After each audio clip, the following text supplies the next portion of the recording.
पाकिस्तान के साथ खड़ा होना टर्की को भारी पड़ गया। भारत ने ऑपरेशन सिंदूर के बाद ऐसा जवाब दिया कि तुर्की की बड़ी कंपनी एक ही दिन में डूब गई 1700 करोड़ की रकम में।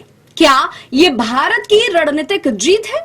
भारत और पाकिस्तान के बीच ऑपरेशन सिंदूर के बाद तनाव अपने चरम पर था। इस दौरान तुर्की खुलकर पाकिस्तान के साथ आ गया और पाकिस्तान को अपने एडवांस ड्रोन सप्लाई करने लगा। इन्हीं ड्रोन्स का इस्तेमाल कर पाकिस्तान ने भारत पर हमला भी किया, लेकिन भारत के डिफेंस सिस्टम ने इसे हवा में ही नाकाम कर दिया। इस हमले में देश को कोई नुकसान नहीं हुआ, लेकिन इसके बाद भारत ने जो कूटनीतिक हमला किया उसने तुर्की की रीढ़ हिला दी है। इस कड़ी में भारत सरकार ने तुर्की के राष्ट्रपति एर्दोगन के दामाद की कंपनी पर ताला लगा दिया। भारत सरकार ने तुर्की की एविएशन कंपनी सेलेबी एविएशन की सुरक्षा मंजूरी रद्द कर दी है। ये वही कंपनी है जो पिछले 15 सालों से भारत के 9 बड़े एयरपोर्ट्स पर काम कर रही थी। अब कंपनी भारत में काम नहीं कर पाएगी और इसका असर सीधा सीधा दिखा स्टॉक मार्केट पर। एक ही दिन में कंपनी को हुआ 1700 करोड़ रुपए का नुकसान।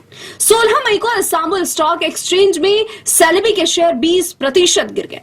कंपनी की मार्केट वैल्यू 10,700 करोड़ रुपए तक घट गई। सेलेबी एविएशन को अपने रेवेन्यू का 1/3 हिस्सा भारत से मिलता था, यानी अब उनकी कमाई और साख दोनों दांव पर। भारत की एविएशन सिक्योरिटी एजेंसी BCAS ने कहा कि राष्ट्रीय सुरक्षा के हित में यह फैसला लिया गया है। तो क्या भारत अपने दुश्मनों के साथ खड़े देशों को आर्थिक मोर्चे पर जवाब देने लगा है? क्या यह भारत की नई कूटनीति है? इस कड़ी में भारत सरकार ने तुर्की के राष्ट्रपति एर्दोगन के दामाद की कंपनी पर ताला लगा दिया।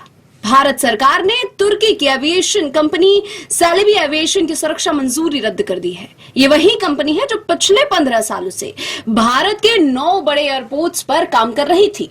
अब कंपनी भारत में काम नहीं कर पाएगी और इसका असर सीधा सीधा दिखा स्टॉक मार्केट पर। एक ही दिन में कंपनी को हुआ 1700 करोड़ रुपए का नुकसान। 16 मई को इस्तांबुल स्टॉक एक्सचेंज में सेलेबी के शेयर 20% गिर गए। कंपनी की मार्केट वैल्यू 10,700 करोड़ रुपए तक घट गई। सेलेबी एविएशन को अपने रेवेन्यू का 1/3 हिस्सा भारत से मिलता था, यानी अब उनकी कमाई और साख दोनों दांव पर। भारत की एविएशन सिक्योरिटी एजेंसी BCAS ने कहा कि राष्ट्रीय सुरक्षा के हित में यह फैसला लिया गया है।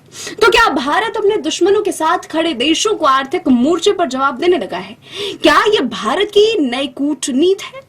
आप इस फैसले को कैसे देखते हैं? कमेंट करके हमें जरूर बताएं। वीडियो पसंद आए तो लाइक करें और ऐसे ही एक्सप्लेनर वीडियो के लिए चैनल को सब्सक्राइब करना बिल्कुल ना भूलें।